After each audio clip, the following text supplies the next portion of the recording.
Hi friends, what's up? This is RK from 360 Reader. It's time to learn how to style your iPhone contact poster with awesome filters. Right from the day one, I have been a huge fan of contact posters. It's the ability to give your contact card a more personal look that has fascinated me the most. If you're fond of creating cool contact posters, chances are you would be super glad to know that there is a hidden way to style the iPhone contact poster using a variety of filters. That said, let me show you how it's done the right way.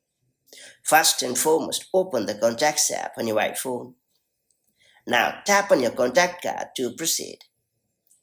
Then choose the contact photo and poster option.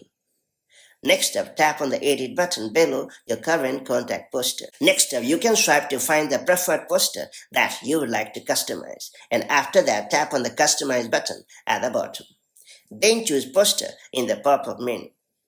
Now you can swipe left or right on the screen in order to cycle through all the available filters. And once you have selected the preferred filter, make sure to tap on the Done button at the top right corner of the user interface, and that's pretty much it. So that's how you can easily style your iPhone contact poster with awesome filters. Now that you have unlocked this super cool feature, make the most of it to create stunning iPhone contact posters and share them with your friends and loved ones. If you found this video helpful, do like and share it, and I'll see you in the next video with more such handy iPhone tips and tricks. Till then, stay safe and have a great time. Bye bye.